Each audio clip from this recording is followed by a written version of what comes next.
நம்ம இன்னைக்கு எபிரேயர் 11வது அதிகாரம் முப்பத்தி 30வது வசனத்திலிருந்து பார்க்கணும்ல. ஆமா, எபிரேயர் 11வது அதிகாரம் 30வது வசனத்திலிருந்து 40வது வசனம் வரைக்கும்.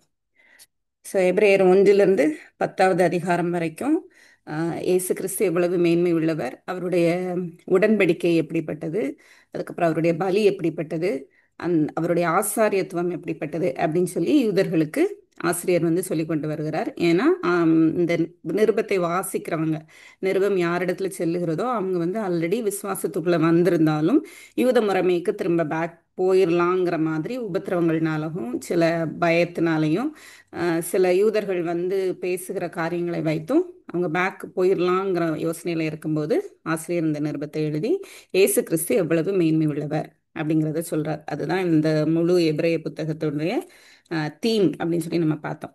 ஸோ 11th சாப்டர்ல விசுவாசம்னா என்ன அப்படின்னு சொல்லி பார்த்து ஆபேல்ல ஆரம்பிச்சு ஒவ்வொருத்தரையா குறித்து நம்ம பார்த்துட்டு வந்தோம். லாஸ்ட் இதில் நம்ம பார்த்தது ஈசாக்கு, யாக்கோபு, யோசேப்பு, மோசே இவங்களெல்லாம் குறித்து பார்த்துட்டு இருந்தோம். ஸோ இன்னைக்கு 30லிருந்து 40வது வசனம் வரைக்கும் எபிரேயர் 11 30லிருந்து 40 வாசிடலாம். விசுவாசத்தினாலே எரிகோ பட்டணத்தின் மதில்கள் 7 நாள் சுற்றி வரப்பட்டு விழுந்தது. விசுவாசத்தினாலே ராகாப் என்னும் வேசி வேவுக்காரரை சமாதானத்தோடு ஏற்றுக்கொண்டு கீழ்ப்படியாதவர்களோட கூட சேதமாகாதிருந்தாள். பின்னும் நான் என்ன சொல்லுவேன்? கிதியோன், பாராக், சிம்சோன், எப்தா, தாவீது, சாம்வேல் என்பவர்களையும் தீர்க்கதரிசிகளையும் குறித்து நான் விவரம் சொல்ல வேண்டுமானால் காலம் போதாது. விசுவாசத்தினாலே அவர்கள் ராஜ்யங்களை ஜெயித்தார்கள், நீதியை நடப்பித்தார்கள், வாக்கு தத்தங்களை பெற்றார்கள், சிங்கங்களின் வாய்களை அடைத்தார்கள், அக்னியின் உக்கிரத்தை அவித்தார்கள், பட்டய கருக்குக்கு தப்பினார்கள், பலவீனத்தில் பலன் அடைந்தார்கள், யுத்தத்தில் வல்லவர்களானார்கள், அந்நியருடைய சேனைகளை முறியடித்தார்கள், ஸ்திரீகள் சாக கொடுத்து தங்களுடையவர்களை உயிரோடு எழுந்திருக்க பெற்றார்கள், வேறு சிலர் மேன்மையான உயிர்த்தெழுதலை அடையும்படிக்கு விடுதலை பெற சம்மதியாமல் வாதிக்கப்பட்டார்கள், வேறு சிலர் நிந்தைகளையும் அடிகளையும் கட்டுகளையும் காவலையும் அனுபவித்தார்கள், கல்லெறியுண்டார்கள், வாளால் அறுப்புண்டார்கள், பரீட்சை பார்க்கப்பட்டார்கள், பட்டயத்தினாலே வெட்டப்பட்டு மரித்தார்கள், செம்மறியாட்டு தோள்களையும் வெள்ளாட்டு தோள்களையும் போர்த்து கொண்டு திரிந்து குறைவையும் உபத்திரவத்தையும் துன்பத்தையும் அனுபவித்தார்கள். உலகம் அவர்களுக்கு பாத்திரமாய் இருக்கவில்லை. அவர்கள் வனாந்தரங்களிலேயும் மலைகளிலேயும் குகைகளிலேயும் பூமியின் வெடிப்புகளிலேயும் சிதறுண்டு அலைந்தார்கள். இவர்கள் எல்லாரும் விசுவாசத்தினாலே நற்சாட்சி பெற்றும் வாக்கு தத்தம் பண்ணப்பட்டதை அடையாமற் போனார்கள். அவர்கள் நம்மை அல்லாமல் பூரணராகாதபடிக்கு விசேஷித்த நன்மையானதொன்றை தேவன் நமக்கென்று முன்னதாக நியமித்திருந்தார். அதோடு முடியாம கண்டினியூஷன் அப்படி 12வது அதிகாரத்துக்கும் போகுது. இது வரைக்கும் நம்ம பார்த்த எல்லா அதிகாரங்கள்லையும் ஒவ்வொரு அதிகாரத்தினுடைய கண்டினியூஷன் அடுத்தடுத்த அதிகாரத்தில் அப்படி வர்றதை நம்ம பார்க்குறோம். இப்போ இதில் நம்ம 30வது வசனத்தில் மோசையினுடைய காரியம் முடியுது. மோசே சிவந்த சமுத்திரத்தை உலர்ந்த தரையாக கடந்து போக பண்ணினார்கள் அப்படின்னு சொல்லி 29வது வசனத்தில் நம்ம பார்க்குறோம். அப்புறம் அதை முடித்து அவங்க 40 வருஷம் அந்த வனாந்தரத்தில் இருந்தாங்க. அவர்களை குறித்து சொல்லப்படவில்லை, இஸ்ரவேலர்களை குறித்து சொல்லப்படவில்லை. ஏன்னா அவங்க கீழ்ப்படியாமல் விசுவாசியாமல் வந்த அந்த 40 வருஷம் வனாந்தரத்தில் வரும்போது எகிப்திலிருந்து வெளியில் வந்த அத்தனை பேரும் அங்கே மரித்து போனாங்க அவர்களுடைய அவிசுவாசத்தினால. அதனால அந்த ஸ்டோரி இதில் இல்லாமல் விசுவாசத்தினாலே அடுத்து யார் என்ன பண்ணாங்க அப்படின்னு சொன்னால், யோசுவாவின் காலத்தில் எரிகோவின் பட்டணத்தின் மதில்களை அவங்க பிடிக்க சொல்கிறாங்க. அப்போ நம்ம மேப்பில் நம்ம விஷுவலைஸ் பண்ணி பார்த்தோம் அப்படின்னா கானானுக்கு போகலாம் அவங்க நேராக.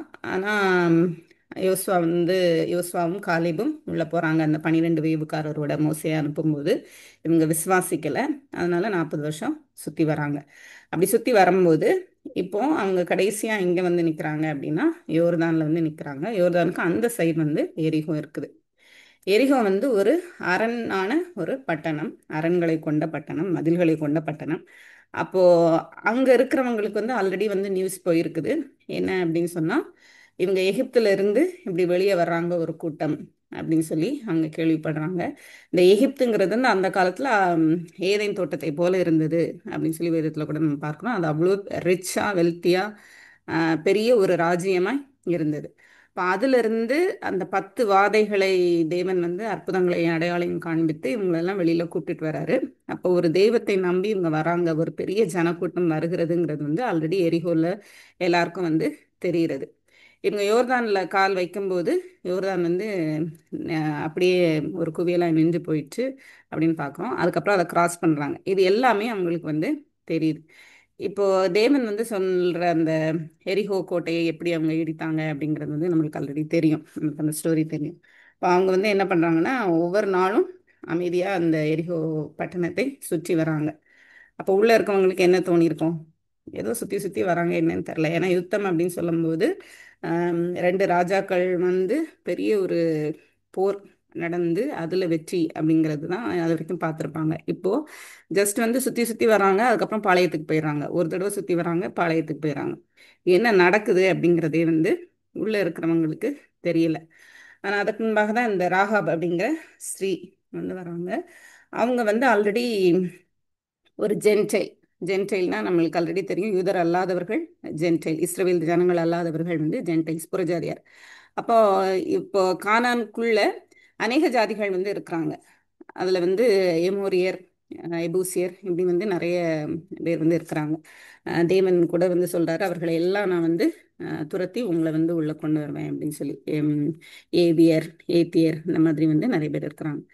அப்போ அதுல ராகாப் வந்து வேசி அப்படிங்கிறது நம்மளுக்கு தெரியும்.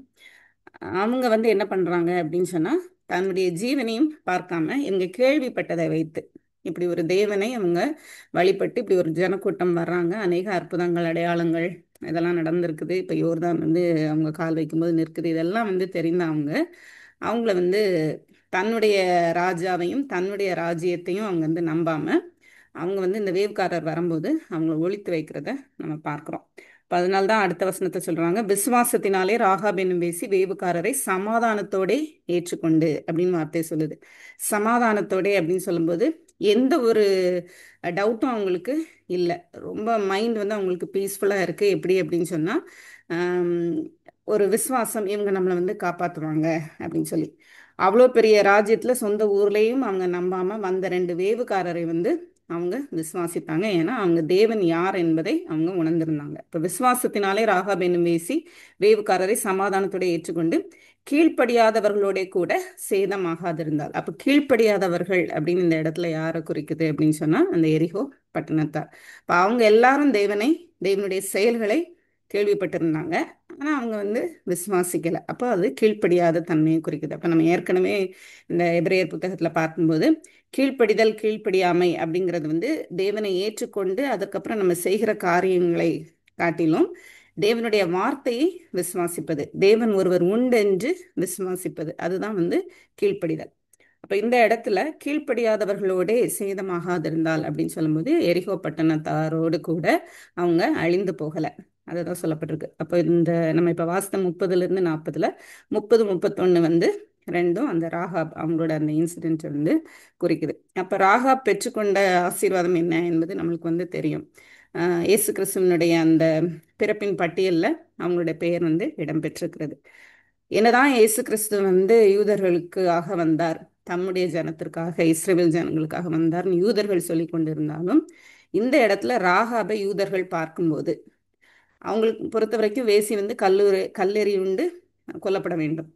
அப்போ அப்படிப்பட்ட ஒரு ஸ்திரீயாகிய ராகாப், அப்போ அவங்களுடைய பெயர் வந்து இந்த விசுவாச பட்டியலில் வரும்போது அவர் வந்து எதை காண்பிக்கிறார் அப்படின்னா, நீங்கள் உங்களுடைய யூத மார்க்கத்தை பெருசாக எண்ணுறீங்க, ஆனால் இந்த ராகாப் அப்படிங்கிறவங்கள இருந்து தான் இந்த இயேசு கிறிஸ்துவே வந்தாங்க. ஏன் வந்தாங்க அப்படின்னா அவங்க விசுவாசத்தினாலே தேவனை ஏற்றுக்கொண்டாங்க, சமாதானத்தோட ஏற்றுக்கொண்டாங்க, எந்த ஒரு டவுட்டும் அவங்களுக்கு இல்லை. அப்போ நிருபத்தை வாசிக்கிற நீங்க இப்போ அநேக உபத்திரவத்துக்குள்ள போறீங்க. இப்போ ராகாப் வந்து அந்த ராஜ்யமே அழிந்து போகும் அப்படின்னு தெரிகிற அந்த சுச்சுவேஷன்ல அவங்க ஒரு ஸ்டெப் எடுத்து வச்சாங்க. எதனால அப்படின்னா தேவனை விசுவாசத்தினால. அப்ப நீங்க இப்போ உபத்திரவத்துக்குள்ள கடந்து போகும்போது நீங்க தேவனை விசுவாசிச்சீங்க அப்படின்னு சொன்னா நீங்க ஃபார்வர்டா ஒரு ஸ்டெப் எடுத்து வைப்பீங்க, நீங்க கீழ்ப்படிவீங்க. அதுக்காக தான் வந்து ராகாபை இந்த இடத்துல அவர் சொல்றார்.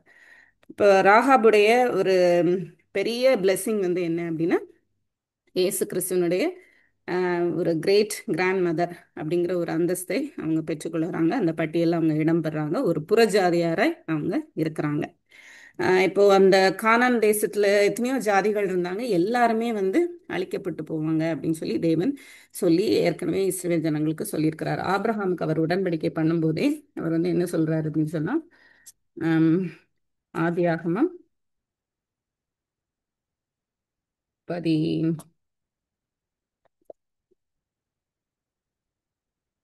ஆபிரகாம் ஆதியாகமம் 15வது அதிகாரம் 14வது வசனம். இவர்கள் சேவிக்கும் ஜாதிகளை நான் நியாயந்தீர்ப்பேன். பின்பு மிகுந்த பொருள்களுடனே புறப்பட்டு வருவார்கள். நீ சமாதானத்தோடே உன் பிதாக்களிடத்தில் சேருவாய். நல்ல முதிர் வயதிலே அடக்கம் பண்ணப்படுவாய். 4ஆம் தலைமுறையிலே அவர்கள் இவ்விடத்திற்கு திரும்பி வருவார்கள். ஏனென்றால் எமோரியருடைய அக்கிரமம் இன்னும் நிறைவாகவில்லை அப்படின்னு சொல்லி தேவன் சொல்கிறார். அப்ப எமோரியர் அப்படின்னு சொல்லும்போது இந்த கானான் தேசத்துக்குள்ளேயே இருந்த எமோரியரை இது குறிக்கிறது. அப்ப அந்த கானான் தேசத்துல இருக்கிற அந்த ஜனங்களுடைய அக்கிரமத்திற்கு தண்டனையாக தான் இந்த இஸ்ரவேல் ஜனங்கள் போய் அவர்களை அழிக்கிறாங்க. நம்ம நிறைய நேரம் வந்து யோசிக்கலாம், ஜஸ்ட் கானான் தேசத்தை இஸ்ரவேல் ஜனங்களுக்கு கொடுக்கறதுக்காக தேவன் அந்த ஜனங்களை எல்லாம் அழிச்சிட்டாரு அப்படின்னு. அப்படி இல்லை.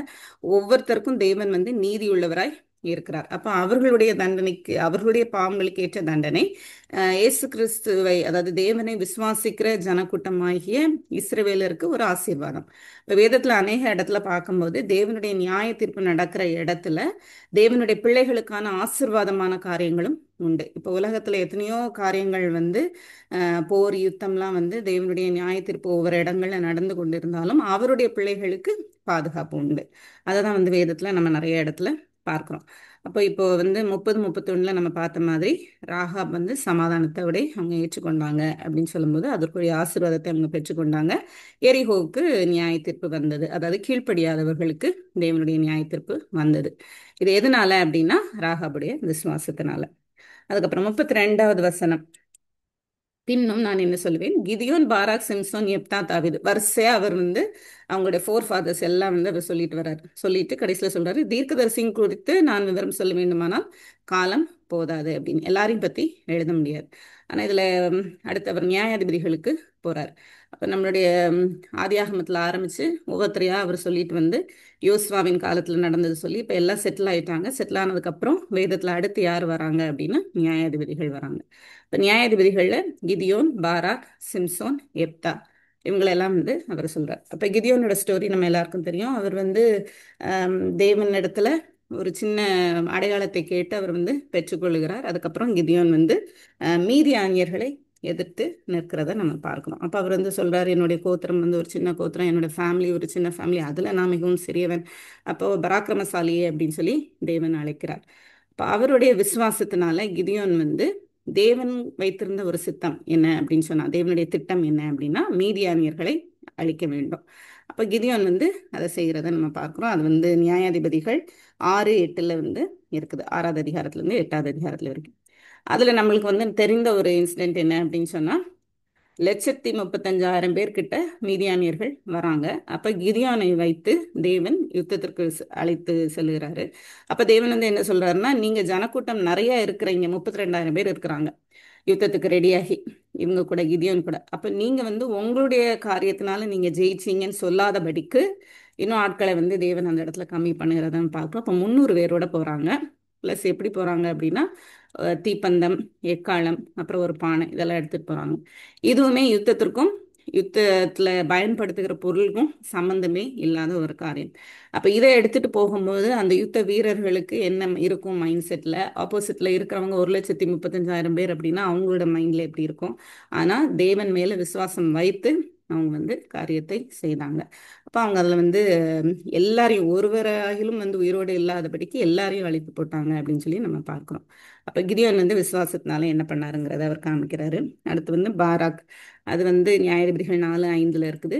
தெபோராள் அப்படிங்கிற ஒரு நியாயாதிபதியோடு கூட பாராக் வந்து செல்கிறார். பாராக்கு வந்து ஒரு பயம் இருந்ததுனால தெபோராளும் கண்டிப்பா வரணும் அப்படின்னு சொல்லி அவர் கேட்கிறத பார்க்கிறோம். அந்த இடத்துலயும் யாகேல் அப்படிங்கிற ஒரு ஸ்திரீயை பார்க்கிறோம். அந்த யாகேலுக்கு வந்து ஒரு சின்ன டென்ட்ல தான் அவங்க வந்து இருக்கிறாங்க. அவங்களோட வீடு இருக்குது. ஆனா சிஸ்ராவை வந்து அவங்க என்ன பண்றாங்க அப்படின்னா கூடார ஆணியினால அவங்க கொஞ்சம் போடுறாங்க. அப்ப அது வந்து எவ்வளவு தைரியத்தை காண்பிக்கிறது. எவ்வளவு விசுவாசத்தை காண்பிக்குது. அப்ப விசுவாசத்துல வந்து நம்மளுக்கு இருக்க வேண்டியது என்ன அப்படின்னா, முதலாவது கீழ்ப்படிதல். ராகாபுடைய விஷயத்துல வந்து நம்ம கீழ்ப்படிதல் அப்படின்னு பார்க்குறோம்.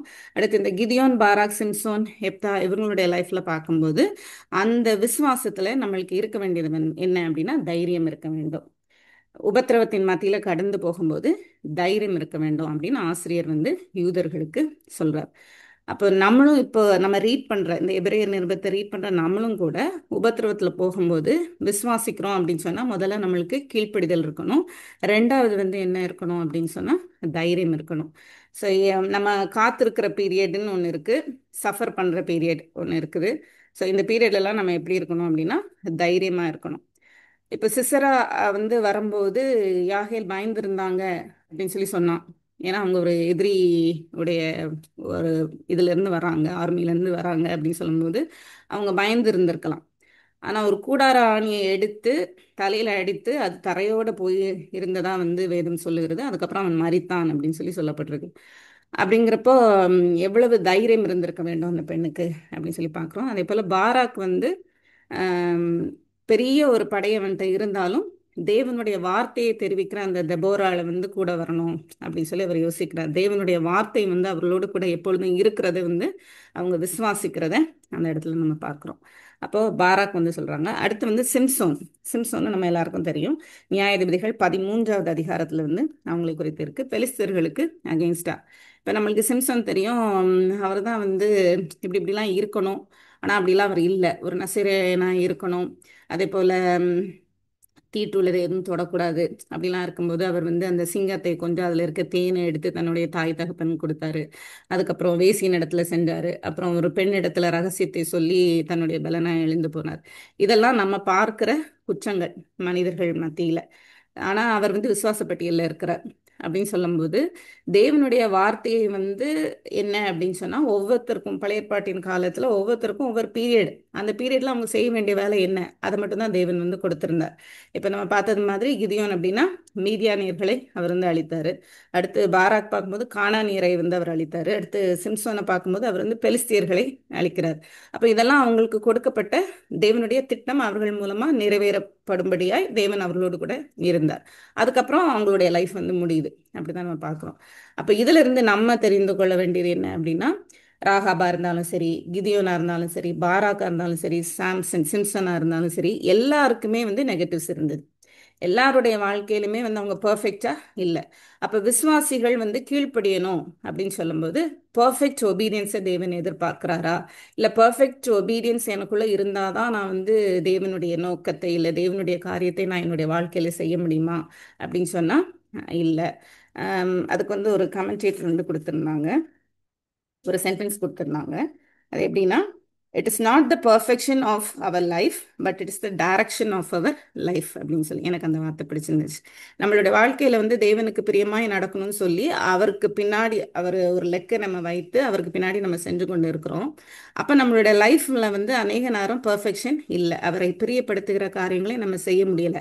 அநேக நேரத்தில் நம்ம வந்து தவறிடுறோம்.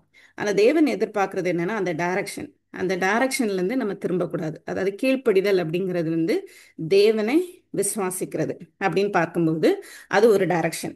கீழ்ப்படியாமை அப்படின்னு சொல்லும்போது தேவனை விசுவாசியாதது அப்படின்னு சொல்லும்போது அது அப்படியே கம்ப்ளீட்டா ஆப்போசிட் டைரக்ஷன். அப்ப நம்மளுடைய டைரக்ஷன் எதுங்கிறது தான் நம்மளுடைய ஃபோக்கஸ் என்ன, நம்மளுடைய லக்கு என்ன, அதை நோக்கி தான் நம்ம போகணும். அந்த போயிட்டு இருக்க நேரத்தில் நம்ம பெர்ஃபெக்டா இல்லாம இருக்கலாம், ஆனா தேவனுடைய திட்டத்தை தேவன் வந்து நிறைவேற்றுவார். அப்ப இந்த ஜனங்கள் எல்லாரிடத்துலையும் குறைகள் இருந்தது. சிம்சன் இடத்துலையும் வந்து குறைகள் இருந்தது. அப்போ வாசிக்கிற நம்மளும் சரி, யூதர்களும் சரி, நம்மளுடைய குறைவுகளை வந்து நம்ம ஃபோக்கஸ் பண்ண தேவையில்ல. நிறைவாகிய இயேசு கிறிஸ்துவை வந்து நம்ம ஃபோக்கஸ் பண்ணி அவரை பார்த்து நம்ம போகணும் அப்படிங்கிறது தான் ஆசிரியர் வந்து இந்த இடத்துல சொல்றார். அப்போ விசுவாசத்துல வந்து அடுத்தது என்ன அப்படின்னு சொன்னா, நம்மளுடைய குறைவுகளை நம்ம பார்த்து இருந்துடக்கூடாது. நம்மளுடைய குறைவுகள் வந்து நம்ம விசுவாச வாழ்க்கையில வளர்ச்சிக்குள்ள போக விடாம நம்மளை பின்வாங்கி போக பண்ணிடக்கூடாது. இப்போ முதலாவது நம்ம பார்த்தோம் கீழ்ப்படிதல், ரெண்டாவது வந்து தைரியம் பார்த்தோம், மூன்றாவது வந்து நம்ம பின்தங்கி போயிடக்கூடாது, முன்னாடி இருக்கிற லக்கை நோக்கி நம்ம போக வேண்டும். நம்மளோட குறைவுகள் நமக்கு இருக்க தான் செய்யும், தேவன் அதை நிறைவாக்குவார். அடுத்தது வந்து எப்தா. எப்தாவும் நம்மளுக்கு தெரியும். எப்தா வந்து என்ன பண்றாருன்னா எமோரியருக்கு அம்மோனியருக்கு அகெயின்ஸ்டா வந்து அவர் வந்து சொல்றாரு. அது வந்து நியாயாதிபதிகள் 11வது அதிகாரம் 12வது அதிகாரத்துல இருக்கு. அவர் அநேகரை வந்து வீழ்த்துகிறத வந்து நம்ம பார்க்கிறோம். அவரும் வந்து விசுவாசத்தினால செல்லுகிறத நம்ம வந்து பார்க்கிறோம் நியாயாதிபதிகள்ல. அதே போல தாவீது, சாம்வேல் அடுத்தடுத்து வராங்க. இப்ப நியாயாதிபதிகள்ல இருந்து அடுத்து யாரு அப்படின்னு பார்க்கும்போது ராஜாக்கள். அப்போ முதல் ராஜா வந்து சவுல். அது வந்து மனிதர்கள் அவங்க வந்து எங்களுக்கு ஒரு ராஜா வேணும் அப்படின்னு சொல்லி நிற்கும்போது சவுலை தேவன் வந்து ஏற்படுத்தி கொடுத்தார். ஆனால் தேவன் வந்து தெரிந்து கொண்டது வந்து தாவீதை. அப்போ தாவீது வந்து ராஜா. அடுத்து வந்து தீர்க்கதரிசி சாம்வேல். இப்போ தாவீது சாம்வேலுடைய காரியங்கள் அநேக காரியங்கள் நம்மளுக்கு தெரியும். அவங்ககிட்ட இருந்து கற்றுக்கொள்கிற காரியங்களும் அநேக காரியங்கள். அப்போ தாவீது வந்து தேவனுடைய இருதயத்திற்கு ஏற்றவராய் அவர் வந்து வாழ்ந்தார் அப்படின்னு சொல்லும்போது தேவனுடைய சித்தத்தை நிறைவேற்றுகிறதற்கு தன்னை ஒப்பு கொடுத்தார். அது எப்போ அப்படி ஒப்பு கொடுக்க முடியும்? விசுவாசத்தினால தான் வந்து நம்மளுடைய வாழ்க்கையை நம்ம ஒப்பு கொடுக்க முடியும். அப்போ சரண்டர் யுவர் லைஃப். அப்போ தாவீது சாமியலுடைய இதில் நம்ம பார்க்கும்போது தாவீதினுடைய வாழ்க்கையில் நம்ம வந்து சரண்டர் பண்ணணும் நம்ம லைஃப்பை. விசுவாச வாழ்க்கையில் முதல்ல கீழ்ப்படிதல், அடுத்து வந்து தைரியம், அடுத்து வந்து நம்மளுடைய குறைகளை பார்த்து பின்தங்கி போய்விடக்கூடாது. நாலாவது வந்து நம்மளை முழுமையாய் ஒப்பு கொடுக்க வேண்டும். அவருடைய வாழ்க்கையிலையும் பர்ஃபெக்ஷனாக அவர் பர்ஃபெக்டாக அவர் வந்து இல்லை.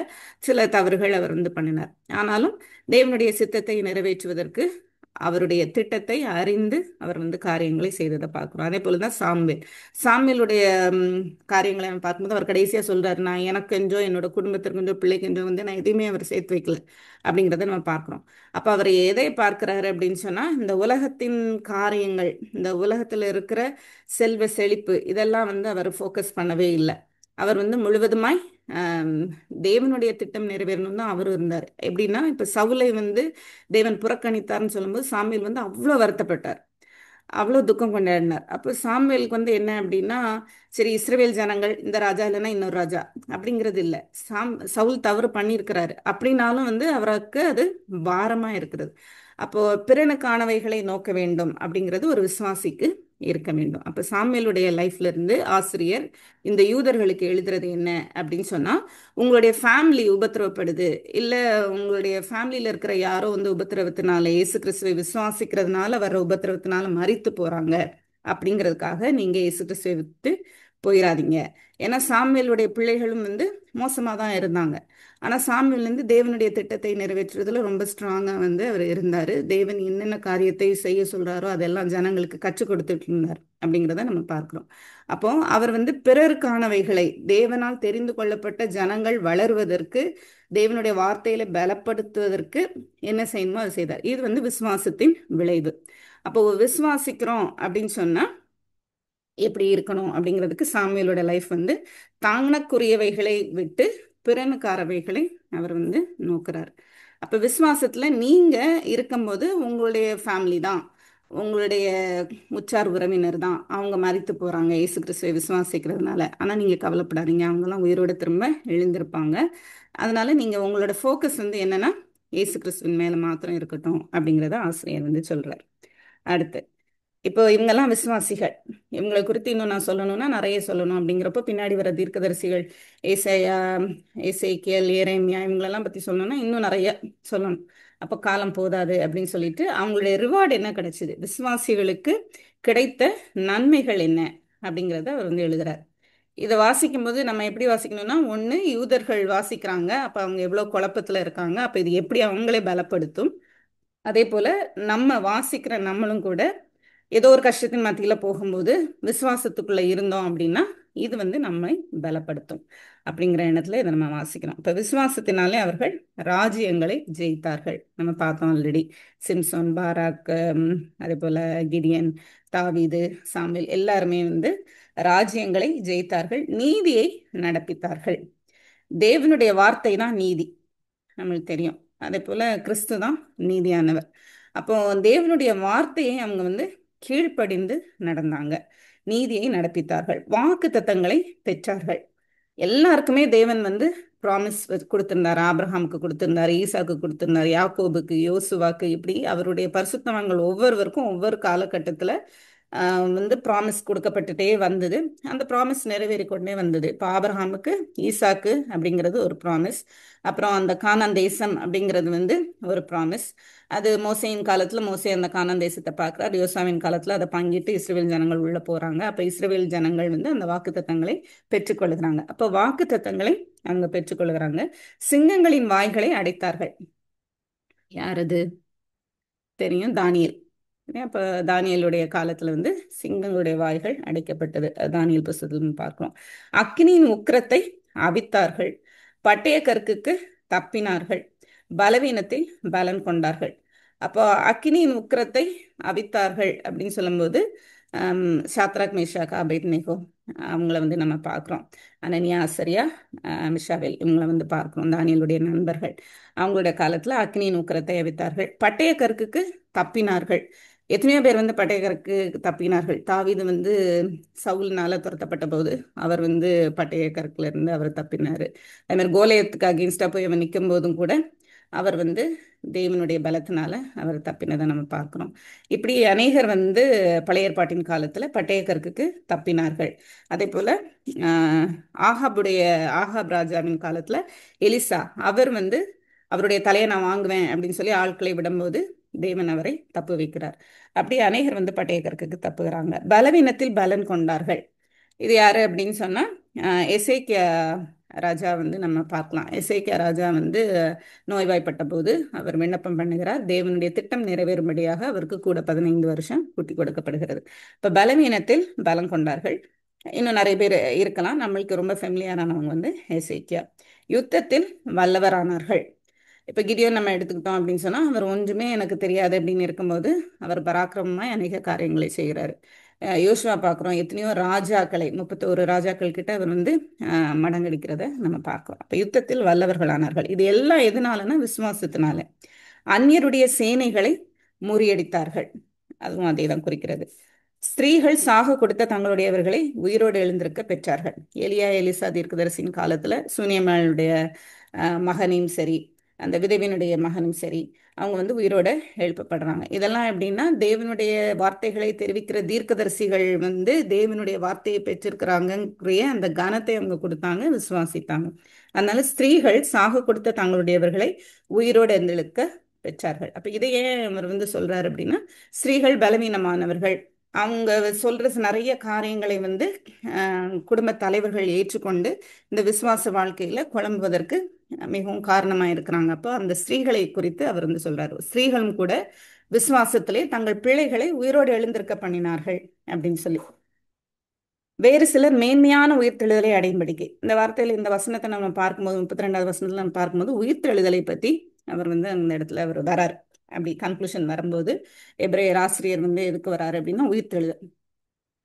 நம்ம இயேசு கிறிஸ்து எதுக்கு வந்தார் இந்த உலகத்திற்கு அப்படின்னு சொன்னா நம்ம உடனே என்ன சொல்லுவோம்? அவர் வந்து நம்முடைய பாவங்களிலிருந்து நம்மை மீட்பதற்கு, நம்மை ரட்சிப்பதற்கு அப்படின்னு சொல்லி.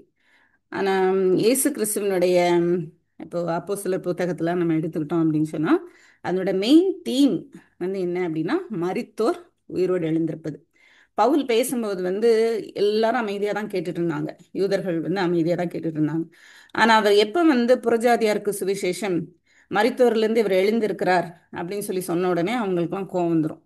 ஏன்னா மரித்தோரிலிருந்து உயிர் தெழுந்தது வந்து யாருமே இல்லை, இன்றும் ஜீவிக்கிறவர் யாரும் இல்லை அப்படிங்கிறது அவங்களுடைய இது. ஏன்னா இயேசு கிறிஸ்து வந்து மனிதனாய் வந்தாருங்கிறதை யூதர்களால் ஏற்றுக்கொள்ள முடியாது. இப்போ வேதத்துல வந்து அவர் இன்றும் உயிரோடு இருக்கிறாருங்கிறது பெரிய ஒரு தீம். ஏன் அப்படின்னு சொன்னா அப்பதான் நமக்கு நித்திய ஜீவன். அவர் உயிரோடு எழுந்திருக்கல அப்படின்னு சொன்னா அவர் தான் முதற் பேரானவர் அப்படின்னு சொல்லி சொல்லப்பட்டிருக்கு.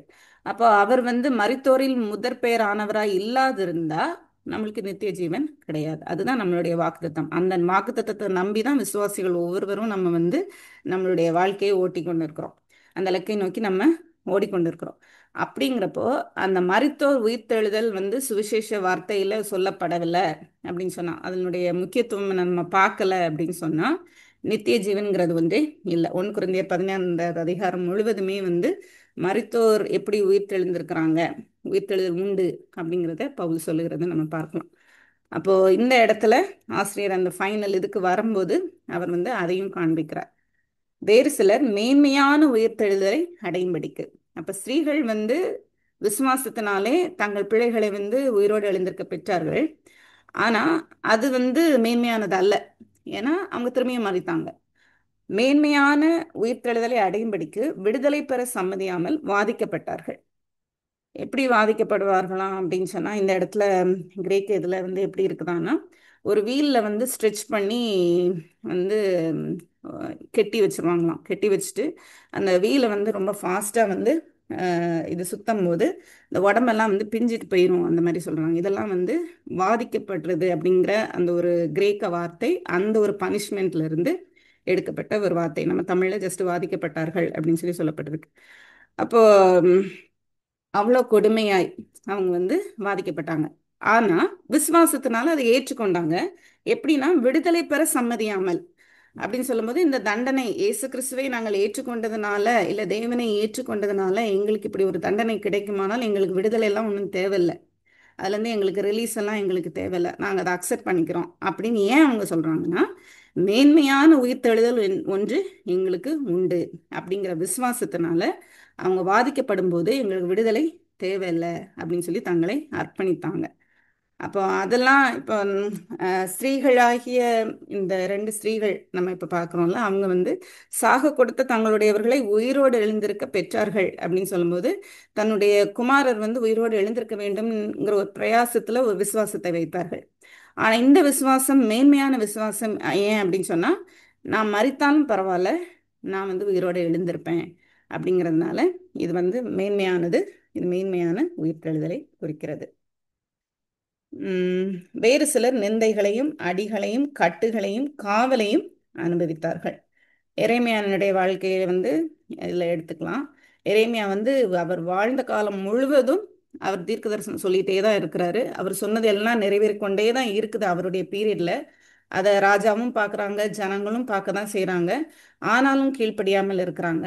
அதனால எரேமியாவுக்கு கிடைக்கிறது என்ன அப்படின்னா, காவல் தண்டனை கிடைக்கிறது, நிந்தனைகள், அவமானங்கள், அடி எல்லாம். எரேமியாவும் கூட தன்னுடைய பிறந்த நாளை அவர் வந்து தூஷிக்கிறாரு, சபிக்கிறாரு. அஹ் அந்த மாதிரி அவர் வேதனைக்குள்ள கடந்து செல்கிறத நம்ம பார்க்கலாம். அப்போ விசுவாசத்தினால தேவனுடைய வார்த்தையை வந்து அடக்கி கொள்ள முடியாத அளவுக்கு என் எலும்புகள் வந்து அப்படி கொழுந்து விட்டு எரியுதுங்கிற மாதிரி அவர் சொல்றார். அப்ப தேவனுடைய வார்த்தையை வந்து அவர் விசுவாசத்தினால இதையெல்லாம் அவர் செய்தார். நிந்தனைகள், அடிகள், கட்டுகள், காவல் எல்லாத்தையும் வந்து அனுபவித்தார். கல்லெறி உண்டார்கள் அப்படின்னு சொல்லப்பட்டிருக்கு. இதை யாரு சொல்றாங்க அப்படின்னா, சகரியா அவர் வந்து சொல்றாங்க. ஆசாரியன் சகரியா வந்து 2 நாளாகமம் 24வது அதிகாரத்துல இருக்கு. 2 நாளாகமம்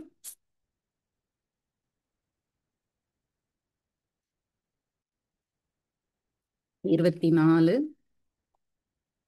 20, 21. அப்பொழுது தேவனுடைய ஆவி ஆசாரியனாகிய யோய்தாவின் குமாரனாக சகாரியாவின் மேல் இறங்கினதினால் அவன் ஜனத்திற்கு எதிரே நின்று, நீங்கள் கர்த்தருடைய கற்பனைகளை மீறுகிறது என்ன? இதனால் நீங்கள் சித்தி பெற மாட்டீர்கள் என்று தேவன் சொல்லுகிறார். நீங்கள் கர்த்தரை விட்டு விட்டதினால் அவர் உங்களை கைவிடுவார் என்றான். அதனால் அவர்கள் அவனுக்கு விரோதமாய் கட்டுப்பாடு பண்ணி கர்த்தருடைய ஆலய பிரகாரத்தில் ராஜாவினுடைய கற்பனையின்படி அவனை கல்லெறிந்து கொன்றார்கள். அப்ப தீர்க்கதரிசிகள் வந்து கல்லெறிந்து கொலை செய்யப்பட்டார்கள் அப்படிங்கிறத பார்க்குறோம். அப்புறம் வாளால் அறுப்புண்டார்கள். இது வந்து வேதத்தில் இல்லை, ஆனால் ஹிஸ்டரியில் வந்து ஏசாயா தீர்க்கதரிசியை மனாசே வந்து வாளால் 2 துண்டாக வெட்டினார் அப்படிங்கிறது வந்து சொல்கிறாங்க. அப்போ வாளால் அறுப்புண்டார்கள். ஏன் அப்படின்னா அவங்க விசுவாச வாழ்க்கை வாழ்ந்ததுனால. இப்போ இதெல்லாம் வாசிக்கும் போது யார் வாசிக்கிறாங்கன்னா, யூதர்கள் உபத்திரவத்தின் மத்தியில் குழம்பி போய் இருக்க நேரத்தில் வாசிக்கிறாங்க. நம்மளும் கூட உபத்திரவத்தின் மத்தியில் இதை வாசிக்கும் போது நம்ம விசுவாசத்தில் எப்படி பலப்படணும் அப்படிங்கிறதுக்கு ஆசிரியர் சொல்லிட்டு வர்றார். பரீட்சை பார்க்கப்பட்டார்கள். பரீட்சை பார்க்கப்பட்டார்கள் அப்படின்னு சொல்லும்போது, இப்போ எப்படி யூதர்கள் பரீட்சிக்கப்படுகிறாங்களோ அவங்களுடைய விசுவாசம் பரீட்சிக்கப்படுகிறது. அதே போல தேவனுடைய பிள்ளைகள் அநேக நேரங்களில் அவங்கள சுற்றி இருக்கிற காரியங்களில் அவங்க பரீட்சிக்கப்படுறாங்க. அதை வந்து நம்ம பார்க்குறோம். அதே போல் பட்டயத்தினால் வெட்டப்பட்டு மரித்தார்கள். அநேகர் வந்து மரித்தார்கள். இதெல்லாம் வந்து எப்போ அப்படின்னா, இயேசு கிறிஸ்துவின் காலத்துக்கு முன்பாக. இப்போ மக்கபீஸ் அப்படின்னு சொல்லிட்டு ஒரு புத்தகம் இருக்கு. அதில் வந்து யூதர்களுடைய வாழ்க்கை வரலாறு இதெல்லாம் வந்து கொடுக்கப்பட்டிருக்குது. அதில் பார்த்தோன்னா ஆன்டியோக்கஸ் எபிஃபெனஸ் அப்படின்னு சொல்லி ஒருத்தர் வந்து வராரு, ஒரு ராஜா. அவர் வந்து எபிஃபெனஸ் அப்படின்னாலே பைத்தியக்காரர் அப்படிங்கிற மாதிரி தான் அர்த்தம். இப்போ இவர் வந்து அந்த ராஜா யூத மக்களை வந்து ஆள்ற அளவுக்கு அவர் உள்ள வந்துட்டாரு. வந்த நேரத்தில் அவர் என்ன பண்ணுறாரு அப்படின்னு சொன்னால், அருவருப்பான பலியாகிய பன்றி வந்து ம், சாப்பிடக்கூடாது யூதர்கள். அப்போ பன்றியை வந்து உள்ள பலியிடுறாரு. அந்த பன்றி இறைச்சியை வந்து சாப்பிட சொல்லி அங்கே இருக்கிற ஆசாரியர்களை வந்து அவர் வற்புறுத்துகிறார். அப்படி வற்புறுத்துகிற வேளையில் வந்து அவங்க சாப்பிடாததுனால அவங்கள வந்து என்ன பண்ணுறாங்க அப்படின்னு சொன்னால் வாதிக்கிறாங்க. எப்படி அதுக்கு ஒரு பிக்சர் வந்து கூகுளில் பார்க்கும்போது எப்படி இருந்தது அப்படின்னு சொன்னால், அவங்களுடைய கால் கைகளை இழுத்து வச்சு ரெண்டு இதில் வந்து கெட்டிடுறாங்க. அதுக்கப்புறம் அந்த கெட்டின வீல் மாதிரி இருக்குது, அதுலேருந்து தான் கயிறு போகுது. அது வந்து அப்படியே சுத்துறும் போது அது அவங்களை கம்ப்ளீட்டாக வந்து பாட்டாக பிச்சிருது அந்த மாதிரி. ஸோ தோல் உரிக்கிறாங்க. இந்த மாதிரி காரியங்கள்லாம் வந்து அந்த காலங்களிலே ஆன்டியோக்கஸ் எபிஃபெனஸ் அவருடைய பீரியடில், அது 120 பிசி அந்த பீரியடில் வந்து இந்த மாதிரி யூதர்கள் வந்து உபத்திரவத்துக்குள்ளாக, அதாவது ஆசாரியர்கள் தேவனுடைய காரியங்களை தான் நாங்கள் செய்வோம், தீட்டான இந்த பன்றி இறைச்சியோ இந்த தீட்டான காரியங்களை நாங்கள் செய்ய மாட்டோம் அப்படின்னு சொல்லும்போது அவங்களுக்கு இப்படிப்பட்ட தண்டனைகள் கொடுக்கப்படுகிறது. அப்போ அதை வந்து அவங்க ஏற்றுக்கொள்ளுகிறாங்க அப்படின்னு சொல்லும்போது அது எதை காண்பிக்குது அப்படின்னா, தேவனுடைய வார்த்தைக்காக அவங்க வைராக்கியமாய் நிற்கிறத நம்ம யோசிச்சு கூட பார்க்க முடியாது. அப்படிப்பட்ட தண்டனைகள் இப்போ வெட்டுறாங்க அப்படிங்கிறதே வந்து நம்மளால டைஜஸ்ட் பண்ண முடியாது. இப்போ இருக்கிற காலங்களில் அநேக கிறிஸ்தவர்கள் வந்து கொல்லப்படுறாங்க அப்படிங்கிறப்போ நம்ம வந்து அவர்களுக்காக ஜெபிக்கிறோம். ஆனால் இந்த மாதிரி வாதிக்கப்படுகிறது வந்து தோள்களை ஆம், உரித்து அந்த மாதிரிலாம் பண்ணுறது வந்து ரொம்ப கொடுமையான காரியம். அதே போல் இங்கே வெள்ளாட்டுத்தோல் செம்மறியாட்டுத்தோல் இதெல்லாம் போர்த்து கொண்டு திரிந்து குறைவையும் உபத்திரவத்தையும் துன்பத்தையும் அனுபவித்தார்கள் அப்படின்னு சொல்லும்போது அவங்களுக்கு வந்து எல்லாம் ஒன்றுமே இல்லாமல் கிடைக்கக்கூடிய நன்மைகள் எல்லாம் வந்து அந்த தேவனை விசுவாசித்த ஒரு காரணத்தினால அவங்களுக்கு கிடைக்கப்பெறாம குறைவாய் இருந்தது. உபத்திரவங்கிறப்ப நான் சொன்ன மாதிரி அந்த காரியங்கள், துன்பங்கள் அப்படின்னு சொல்லும்போது அவங்க குறைவுபடுகிறதுனால வர்ற பாடுகள். அப்போ குறைவுகள், உபத்திரவம், துன்பம் இதையெல்லாம் வந்து அவங்க அனுபவித்தாங்க. உலகம் அவர்களுக்கு பாத்திரமாய் இருக்கவில்லை அப்படின்னு சொல்லி, இப்போ உலகம் அவர்களுக்கு பாத்திரமாய் இருக்கவில்லை அப்படின்னு சொல்லும்போது அவங்கெல்லாம் விசுவாசித்து இவ்வளவு தூரம் கஷ்டப்படும் போது இந்த உலகம் வந்து அவங்களை ஏற்றுக்கொள்வதற்கு ஆம், ஒரு தகுதியே இல்லாத ஒரு இடம். அவங்களுடைய விசுவாசத்திற்கும் அவங்களுக்கு தகுதியான இடம் என்ன அப்படின்னு சொன்னா பரலோகம், தேவனுடைய ராஜ்யம். ஏன்னா தேவனுடைய வார்த்தையை விசுவாசித்து இவ்வளோ கஷ்டப்பட்டாலும் பரவாயில்ல, நாங்கள் தேவனுக்காக நிற்போம் அப்படின்னு நின்றவங்களுக்கு இந்த உலகம் தகுதியானது அல்ல. அப்போ அதுதான் அவர் சொல்றார், உலகம் அவர்களுக்கு பாத்திரமாய் இருக்கவில்லை. அவர்கள் வனாந்தரத்திலேயும் மலைகளிலேயும் குகைகளிலேயும் பூமியின் வெடிப்புகளிலும் சிதறுண்டு அலைந்தார்கள். அப்போ இப்போ நம்ம இந்த உலகம் அவர்களுக்கு பாத்திரமா இருக்கவில்லை, அவங்களுக்கு பரலோகம்தான் பாத்திரமானது. ஆனால் அந்த உலகத்தில் அவங்க வாழும்போது அவங்களுக்கு அநேக எதிர்ப்புகள் இருந்ததுனால அவங்க வந்து மனாந்திரத்திலையும் மலைகள்லையும் குகைகள்லையும் போய் அவங்க தங்கி இருக்கிறத நம்ம வந்து பார்க்குறோம். இப்போ விசுவாசத்தினால அவங்க பட்ட பாடுகள் ஜாஸ்தி, ஆனாலும் அவங்க தேவனை பற்றி கொண்டு இருந்தாங்க. இவர்கள் எல்லாரும் விசுவாசத்தினாலே நற்சாட்சி பெற்றார்கள். இப்போ நற்சாட்சி பெற்றார்கள் அப்படின்னு சொல்லும்போது இங்கிலீஷில் வந்து இவங்கெல்லாம் விட்னஸாக இருந்தாங்க. அநேகருக்கு வந்து தங்களுடைய வாழ்க்கையை அவங்க அடையாளமாய் ஆக்கியிருந்தாங்க. இன்றைக்கும் கூட எபிரேயர் 11வது அதிகாரத்தை நம்ம வாசிக்கும்போது அவங்களுடைய வாழ்க்கை நம்மளோடு கூட பேசுகிறது. அவர்களுடைய விசுவாச வாழ்க்கை வந்து நம்மோடு கூட பேசுகிறது.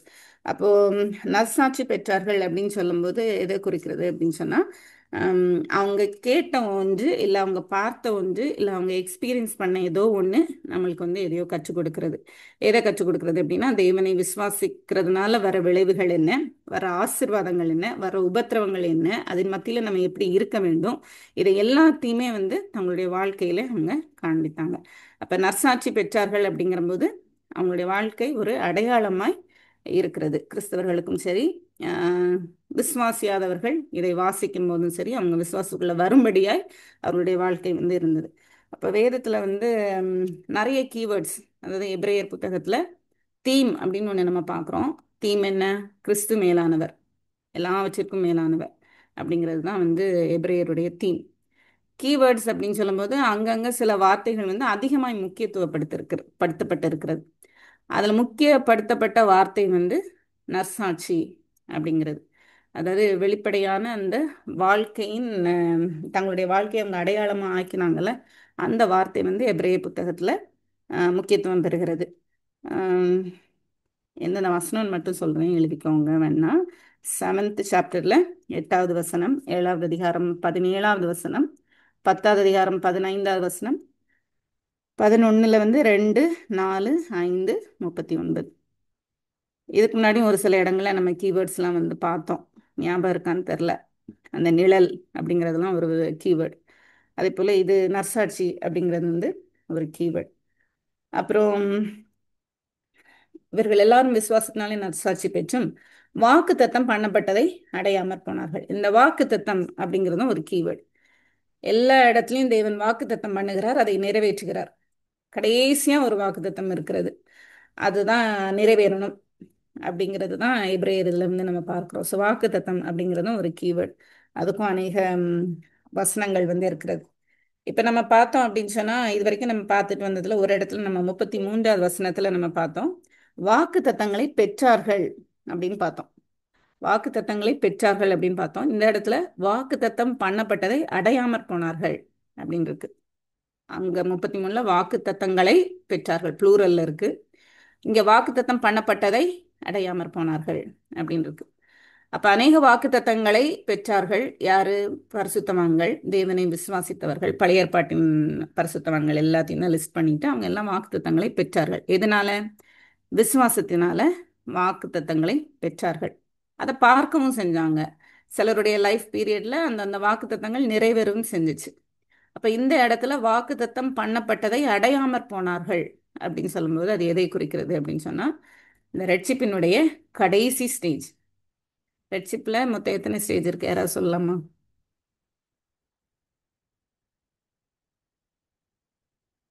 ரட்சிப்ல வந்து 3. 3 என்னெல்லாம்?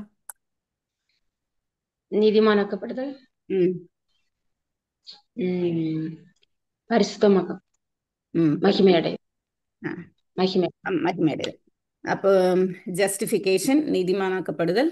ரெண்டாவது வந்து பரிசுத்தமாகுதல், சாங்டிஃபிகேஷன். மூன்றாவது வந்து குளோரிஃபிகேஷன், மறுரூபம் ஆக்கப்படுதல். அப்போ அந்த முடிவு, நம்மளுடைய வாக்குத்தத்தம் வந்து என்ன? நித்திய ஜீவனை பெறுவோங்கிறது தான் வாக்குத்தத்தம். அப்போ அதை தான் நம்ம நம்பிக்கையோடு இருக்கிறோம். நமக்கு வேதம் வந்து சொல்லுது நமக்கு ஒரே நம்பிக்கை அப்படின்னு சொல்லி. ஸோ அந்த ஒரு நம்பிக்கை தான், இயேசு கிறிஸ்துவை நம்ம வந்து போய் பார்ப்போம் அப்படிங்கிறது தான் நம்மளுக்கு வந்து நம்பிக்கை. அப்போ ம், நம்ம வந்து அந்த நம்பிக்கைக்கு அடைகிறோம் அப்படின்னு சொன்னா நம்ம மறுரூபமாக்கப்படுகிறோம். அப்ப நம்ம மறுரூபமாக்கப்படுகிறது தான் நம்மளுடைய வாக்குத்தத்தம். இந்த வாக்குத்தத்தத்தை அவங்க அடையாமற் போனாங்க. யாரு? பரிசுத்தவான்கள் வந்து அடையாமற் போனாங்க. அவர்கள் நம்மை அல்லாமல் பூரணர் ஆகாதபடிக்கு விசேஷித்த நன்மையானதொன்றை தேவன் நமக்கென்று முன்னதாக நியமித்திருந்தார். அவர்கள் நம்மை அல்லாமல் பூரணர் ஆகாதபடிக்கு அப்படின்னு சொல்லி சொல்லப்பட்டிருக்கு. அப்படின்னா என்ன யோசிக்கிறீங்க?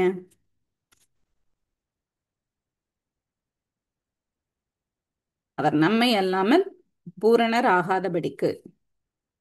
அப்ப அவங்க எல்லாம் வந்து என்ன பண்ணாங்க அப்படின்னா, வாக்கு தத்தங்களை பெற்றார்கள். ஆனா ஒரு வாக்கு தத்தத்தை அவங்க அடையல. அடையாதபடி அடையாமற் போனார்கள் அப்படின்னு சொல்லப்பட்டிருக்கு. வாக்கு தத்தம் பண்ணப்பட்டதை அடையாமற் போனார்கள் அப்படின்னு சொல்லி. அப்போ நம்மை அல்லாமல் பூரணர் ஆகாதபடிக்கு அப்படின்னு போட்டிருக்கு. பூரணர் அப்படின்னா நம்ம எபிரேயர் புத்தகத்துல பூரணம் அப்படிங்கிற வார்த்தை எதை குறிக்குது?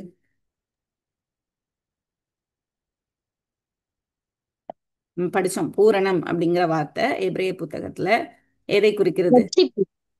ரட்சிப்பை குறிக்கிறது. தேவனோடு கூட உள்ள உறவை குறிக்கிறது. தேவனோடு நம்ம ம். உறவை பெற்றுக்கிறோம், த ஆக்சஸ் டு காட். அதுதான் பூரணம்.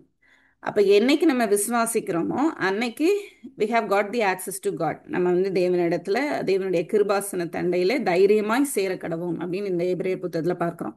அப்ப அந்த ரட்சிப்பின் முடிவு, கடைசி காரியம் என்ன அப்படின்னு சொன்னா மறுரூபமாகுதல்.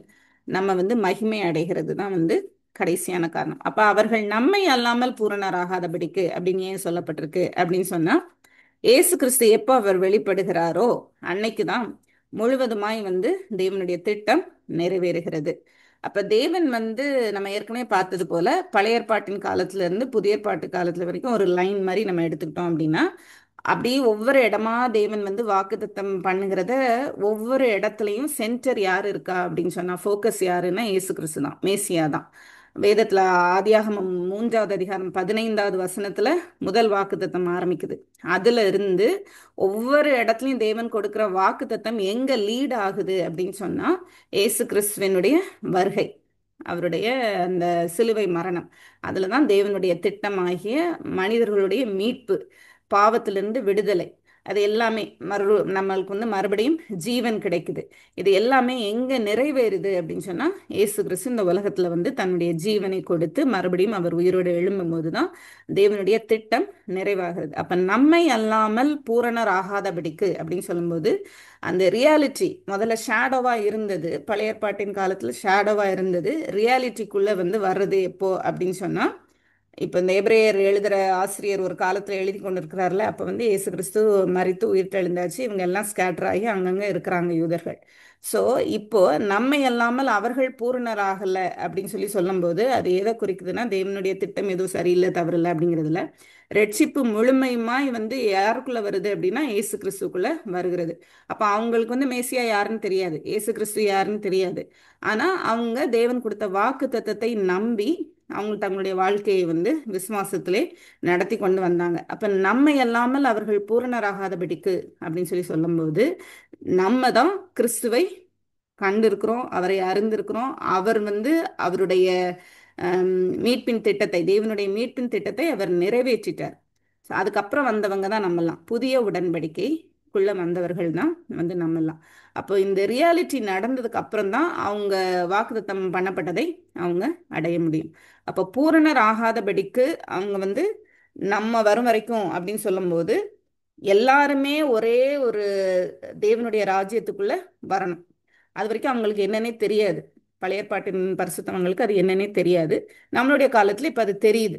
இயேசு கிறிஸ்து யார் என்பது நம்மளுக்கு தெரியுது. அவர் எப்படி வந்து சிலுவையில் அறையப்பட்டு தேவனுடைய திட்டத்தை நிறைவேற்றினார் அப்படிங்கிறது தெரியுது. அப்போ இதெல்லாம் முழுமை அடைகிறது அப்படிங்கிறது தான் இந்த இடத்துல வந்து ஆசிரியர் சொல்றார். நம்மை அல்லாமல் அவர்கள் பூரணராகாதபடிக்கு அப்படின்னு சொல்லும்போது, நம்ம வந்ததுக்கு அப்புறம் தான் இந்த ரட்சிப்பின் திட்டம் என்ன அப்படிங்கிறது அவங்களுக்கு தெரியும். அது வரைக்கும் அவங்களுக்கு தெரியாது. அப்போ அவங்க வந்து இப்போ மரித்திருக்கிறாங்க அப்படின்னு சொன்னால், அவங்க உயிரோடு எழும்ப வேண்டும் அப்படின்னு சொன்னால், அந்த ஜீவன் எப்போ வருது? இயேசு கிறிஸ்து மரணத்தை சிலுவையில் ஜெயிக்கும் போது தான் அந்த ஜீவன் வருகிறது. அது வரைக்கும் அவங்களுக்கு அந்த ஜீவன் கிடையாது. அந்த ஜீவன் என்னன்னு அவங்களுக்கு தெரியாது. அப்போ கிறிஸ்துவை உடையவன் ஜீவனை உடையவன் அப்படின்னு சொல்லி சொல்லப்பட்டிருக்கு. பாவத்தின் சம்பளம் மரணம். அப்போ பாவத்தின் சம்பளம் மரணம் அப்படின்னு சொல்லும்போது, ஆதாம் ஏவாள் என்னைக்கு பாவம் செய்தாங்களோ மரணம் உள்ள வந்துடுச்சு. அப்போவே தேவன் வந்து சொல்லிட்டாரு, ஒரு ஸ்திரீனுடைய வித்து வந்து உன் தலையை நசுக்குவார் அப்படின்னு சொல்லி, ஆதியாகமம் 3:15. அப்போ அதை வந்து இயேசு கிறிஸ்து நிறைவேற்றுகிறார் சிலுவையில். அதனால இப்போ மரணம் ஜெயிக்கப்பட்டிருக்குது, அதனால ஜீவன் நமக்கு கொடுக்கப்பட்டிருக்கிறது. அப்போ அவங்கெல்லாம் வந்து வாக்குத்தத்தங்களை பெற்றும் மறுரூபம் அடைகலை அப்படின்னு சொல்லும்போது உயிர்த்தெழுதலை அவங்க காணலை. உயிர்த்தெழுதல் அப்படிங்கிறது என்னன்னே அவங்களுக்கு தெரியாது. இயேசு கிறிஸ்து உயிர்த்தெழுந்ததுனால தான், அப்போ நம்ம வந்ததுக்கு அப்புறம் தான் அவங்க வந்து அந்த திட்டத்தை அறிந்து கொள்ள முடிகிறது. அப்போ அவர்கள் நம்மை அல்லாமல் பூரணராகாதபடிக்கு விசேஷித்த நன்மையானதொன்று. அந்த விசேஷித்த நன்மையானதொன்று என்ன அப்படின்னு சொன்னால், புதிய உடன்படிக்கை. இயேசு கிறிஸ்து தேவன் நம்மளோடு கூட உடன்படிக்கை பண்ணி நம்மையும் தேவனையும் ஒன்றாய் அவர் வந்து சேர்த்திருக்கிறார்.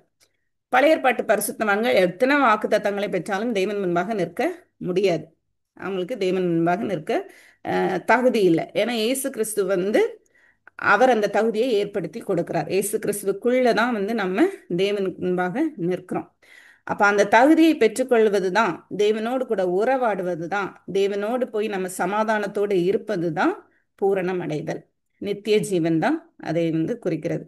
அப்ப விசேஷித்த நன்மை அப்படின்னு சொல்லும்போது புதிய உடன்படிக்கை, இல்லைன்னா ரட்சிப்பினுடைய தேவனுடைய திட்டமாகிய ரட்சிப்பு, அதுதான் வந்து விசேஷித்த நன்மை.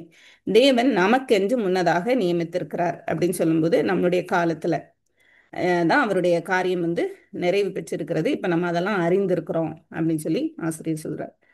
அப்படி இருக்கும்போது அடுத்த வசனம் 12வது அதிகாரம் 1 வசனம் வாசித்து மட்டும் விடலாம். ஆகையால் மேகம் போன்ற இத்தனை திரளான சாட்சிகள் நம்மை சூழ்ந்து கொண்டிருக்க, பாரமான யாவற்றையும் நம்மை சுற்றி நெருங்கி நிற்கிற பாவத்தையும் தள்ளிவிட்டு, விசுவாசத்தை துவக்குகிறவரும் முடிக்கிறவருமாயிருக்கிற இயேசுவை நோக்கி நமக்கு நியமித்திருக்கிற ஓட்டத்தில் பொறுமையோட ஓடக்கிடவோம் அப்படின்னு ஆசிரியர் சொல்றார். யாருக்கு? அந்த யூதர்கள், விசுவாசத்துல குழம்பி போயிருக்கிற யூதர்களுக்கு வந்து அவர் ஆசிரியர் வந்து சொல்லுகிறார். இத்தனை திரளான சாட்சிகள் இருக்கிறதுனால இப்ப நம்மளுக்கு வந்து ஒரு விசேஷித்த நன்மை கிடைத்திருக்கிறது.